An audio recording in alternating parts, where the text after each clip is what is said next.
we started the record, and that was coming right off the tour, which is an incredible, I guess, it's a whirlwind of, as much chaos as it is, it has a sense of order to it. I get a piece of paper every day that says, this is what you're going to do today.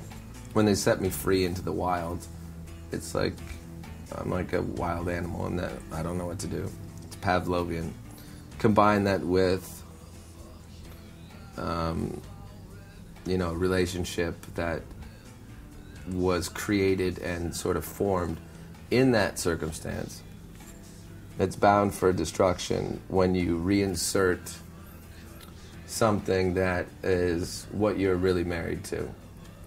You know, technically, I'm married to what I do, and that includes Twiggy. And so us getting back together, it's not, you know, I know that gay marriage is illegal in California, so it's not that. Although, you know, of course there's rumors and video proof that there's been what could be considered homosexual behavior, but there were no erections, so I consider it purely for business, not pleasure. That's me making light of what happened in my life. I have to look back at it and realize that it was a really hard time. Obviously, if you want to know what happened since the last time I've talked to anybody, you listen to the record and you hear it how you want to hear it. You don't hear it like Eat Me, Drink Me. You just hear it by inserting yourself into it. It's a movie. When I watch a movie, I want to be the character. I always want to be the villain. You know, people always say, "Oh, do you have a responsibility of being a role model?" Role models are mannequins. I'm a role villain. You have to fuck shit up. You have to be bad. You have to take a lot of abuse. But the villains are always the ones that, in the end, attract the damaged women. And I guess that's what I am, a damage magnet. But I guess I'm a damaged person. So that's what Twiggy and I have in common. We're victims. We don't want to be victimized. I make music for people that are victims, you know, and that's not to be said lightly, but I have to make light of it because I don't want to be serious in the era of emo where it becomes just another fashionable card in a store where you look for the section that you want to be in. Emo, rape, murder, suicide, etc. That's why I'm making it. I'm in etc. So that's what I am. Almost in the exact opposite of reality television, which I would never do because, first of all, it's very scripted, and I think that's obvious to everyone. My room became, I don't know, it's a good luck to my manager dealing with the person I leased the house from. But in his ultimate wisdom, he wanted to remove the walls of my bedroom to try and keep them in their integrity. I photographed them in great length, and it appears in the album artwork.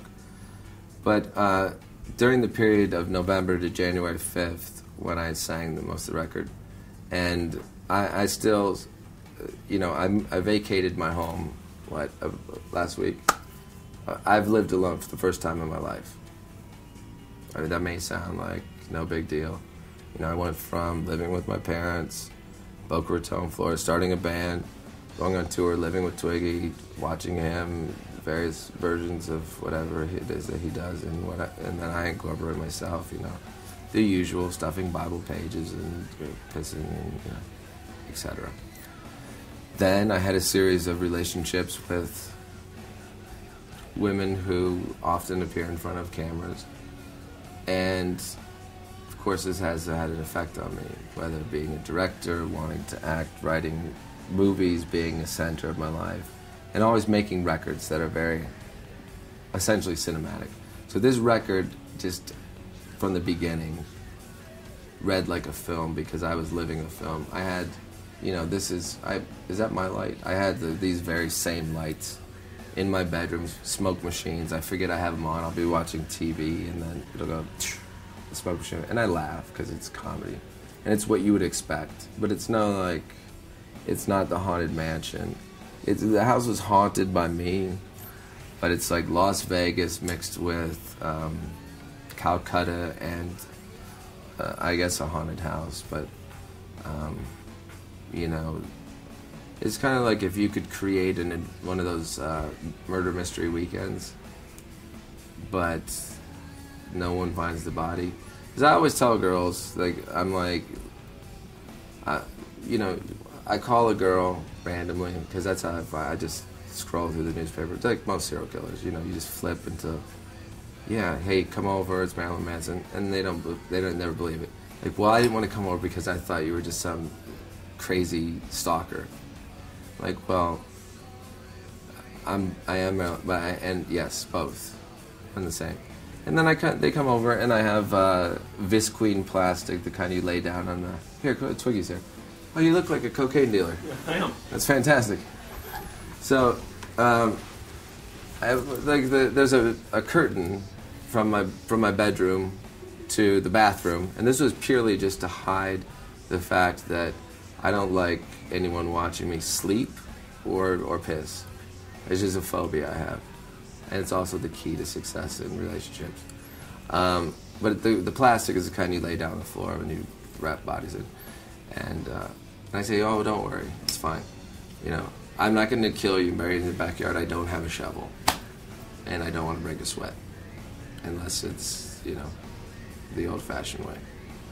So that became, I mean, this is no Match.com, but that became like the way of meeting new people. But I liked living alone, and everyone really had this big preconception that I can't be alone, he can't handle himself alone. So a lot of the record was me going through that trauma, and as much as I'm making it humorous now because I'm sitting next to fucking Don Knotts Johnson. That was pretty good, right? Yeah. Right.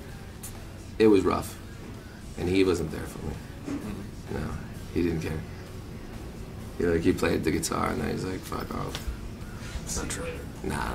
It was you know, when you're going through troubles involving relationships, it often involves depression and humiliation, and you don't want to talk to anyone, especially police, coroners, or family. And if you were to go into my room, and God knows why you would take your clothes off and allow me to fornicate.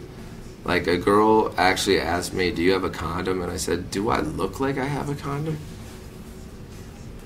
That should be the least of your worries. I'm way worse than what you could catch from me.